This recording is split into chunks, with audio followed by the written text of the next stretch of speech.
Be kind. The Stoics saw your ability to show kindness as an opportunity. It's your chance to make someone's day. A smile, an honest compliment, or thanking the cashier, nothing can hinder you from being kind. It's always possible. Kindness is invincible, says Marcus Aurelius, as long as it's sincere. For what can even the most malicious person do if you keep showing kindness? Next time you get treated meanly, don't fight back but accept it. Don't resist what happens. Accept it as it is and respond with tolerance and kindness. It's the best you can do. Most rudeness, meanness, and cruelty are a mask for deep-seated weakness, says Ryan Holiday. Kindness in these situations is only possible for people of great strength. Be kind and show your strength. Be an eternal student. Leisure without study is death, a tomb for the living person. Never take a day off from learning. We shall not only leave the remnants of time to learning, but we must actively make time for it. That's what we're here for. To seek wisdom to improve ourselves, to get better, to learn how to be a good parent, spouse, and friend. The value of education, like that of gold, is valued in every place, Epictetus eloquently said. You don't have an excuse. Today, it's easier than ever to learn something new every day. Wisdom is abundant all over the internet.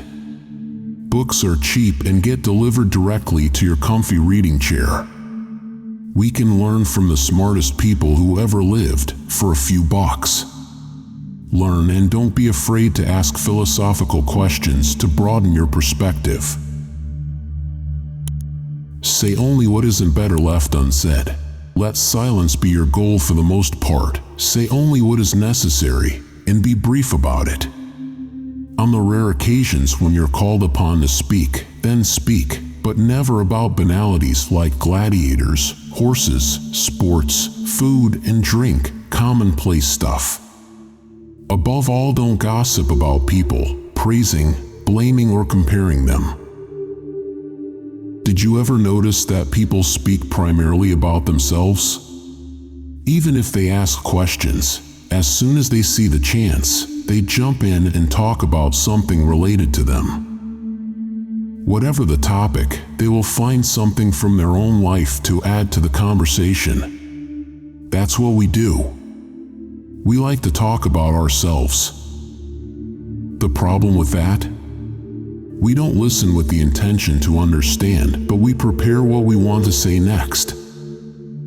The Stoic mindset to adopt here is twofold. 1. Don't gossip. Don't blame. Don't complain. Don't talk too much. Especially not about what's not meaningful. And 2. Listen instead. Listen with the intention to understand what the other person is trying to say. It's better to trip with the feet than with the tongue, as Zeno of Citium, the founder of Stoicism, said. Don't get disturbed and buy tranquility instead. Starting with things of little value, a bit of spilled oil, a little stolen wine, repeat to yourself, for such a small price I buy tranquility and peace of mind. I buy tranquility instead. This sentence saved me countless times from getting angry and irritated. How often do we get angry at trifles? How often do we lose our mind for something as insignificant as a fart in the bathroom? We let small things arouse our anger, and our consequential actions arouse anger in others, and so forth. The Stoics want to stay calm even in the midst of a storm, and yet we go crazy when our roomie forgets to do the dishes, leaves skid marks behind in the toilet, or doesn't do his chores. Stay calm and don't get disturbed. Buy tranquility instead.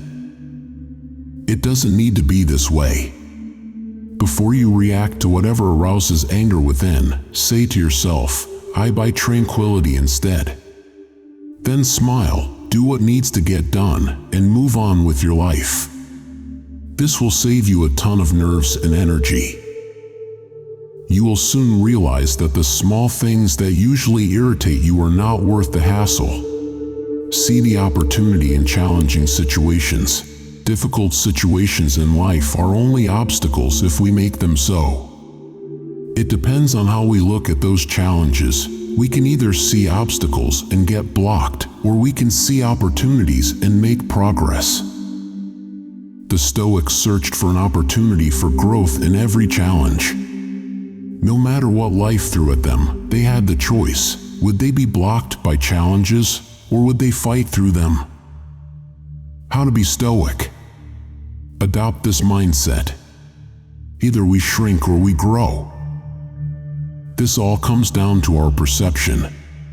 The same situation can either be perceived as a lead ball chained to your feet or as wings growing out of your shoulder blades. How you interpret the challenge is crucial to your success of overcoming it. Ultimately, it's never the challenges that matter, but what you do with them. And hey, this isn't about wearing rose-tinted glasses. Terrible things happen, that's sure. This is just showing that you always have a choice. Either you bury your head in the sand when things seem to turn against you, or you keep your head up and see it as an opportunity for growth. Your choice. Choose courage and calm over anger. Keep this thought handy when you feel a fit of rage coming on. It isn't manly to be enraged. Rather, gentleness and civility are more human, and therefore manlier. A real man doesn't give way to anger and discontent, and such a person has strength, courage, and endurance, unlike the angry and complaining. The nearer a man comes to a calm mind, the closer he is to strength. Anger is a passion, a negative emotion the Stoics wanted to minimize. Anger, the desire to repay suffering, is brief madness, says Seneca. Because an angry man lacks self-control, is forgetful of kinship, deaf to reason and advice, gets aroused by trifles, and doesn't know what's true and false, very like a falling rock which breaks itself to pieces upon the very thing which it crushes. Getting angry hurts yourself the most. The sword of justice is ill-placed in the hands of an angry man, Seneca said. We can find sufficient inducement without anger, with the right values in place such as love, compassion, justice, and courage. Play your given cards well. Life is neither good nor bad. It is the space for both good and bad. Seneca. Think of different life situations as hands you were dealt like in poker. The hands are dealt by chance. You have no say in what you'll get. Basically, these life situations are neutral. What matters now is how well you play them. It's all you control. In poker as in life, you can win with any hand. Sure, you prefer double ace and a healthy wife, but that's not up to you. This analogy from the little book of Stoicism goes on. What's up to you is what you do with the given situation. Once the hand has been dealt, you have no choice but accept what's too late to change, and you wish no longer for a more preferable hand, but for the strength to play it the best you can. An admirable player tries to play their given hands the best they can, and then accept the outcome calmly, focus on what they control, and then play on. In the end, it's not the given cards that matter, but what you do with them. You don't control all that happens to you in life, but you have the power to choose what to do with the given situations. Love whatever happens. O world, I am in tune with every note of thy great harmony. For me nothing is early, nothing late if it be timely for thee. O nature, all that thy seasons yield is fruit for me. Amor fati, accept rather than fight every little thing that happens. If we resist reality, if we think things are going against us, then we will suffer. If this is the will of nature, then so be it. That's a maxim the Stoics lived by. We must acknowledge that there's something bigger than us, and that we don't control everything that happens around us. The Stoics said we should adapt to whatever happens so that nothing happens against our will and nothing that we wish for fails to happen. Let's bring our will into harmony with what's going on around us. Fate leads the willing and drags along the reluctant, as Seneca put it.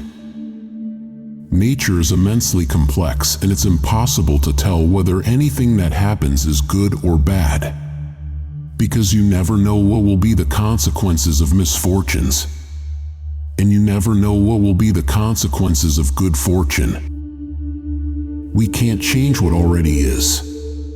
Therefore, it's smartest to adopt the Stoic mindset and accept reality, focus on where your power lies, and try to make the best with what's given.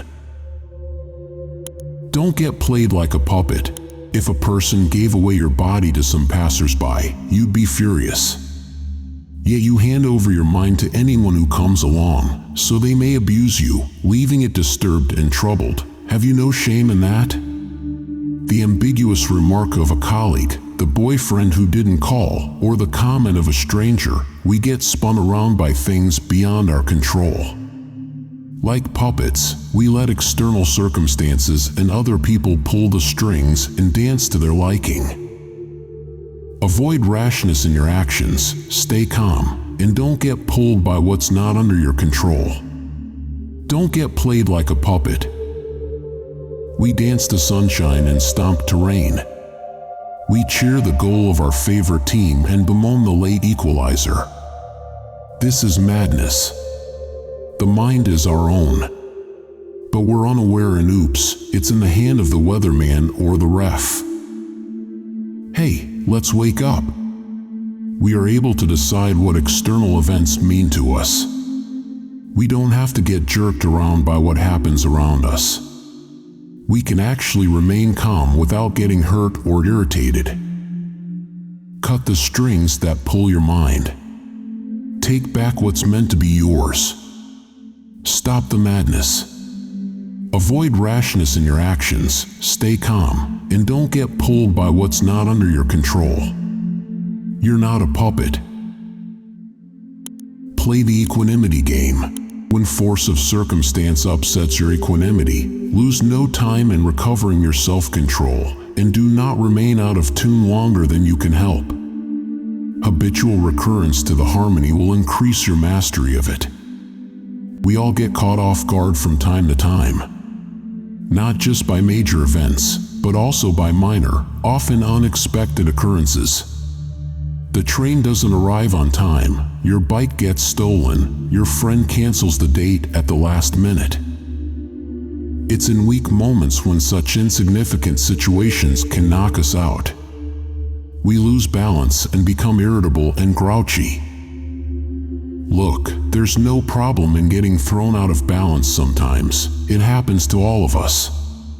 As a Stoic student, you know this. Your main goal is to recover as quickly as possible. Like a punching ball that rebounds whenever you hit it. The most important, get back to balance as soon as possible. Don't be knocked out any longer than necessary. Get a hold on yourself and get back up. Return to balance. Modern philosopher Brian Johnson calls this the equanimity game. The rules are simple. 1. Notice when you're off balance. Then, 2. See how fast you can catch yourself and correct yourself, bringing yourself back to equanimity. Now, put at least one mindset into action. That's why the philosophers warn us not to be satisfied with mere learning, but to add practice and then training. For as time passes, we forget what we learned and end up doing the opposite, and hold opinions the opposite of what we should. The danger is obvious. We learn new things, but fail to put them into practice. Don't let that happen with these Stoic mindsets. Choose one. Decide where and when you want to put into action, and then do it.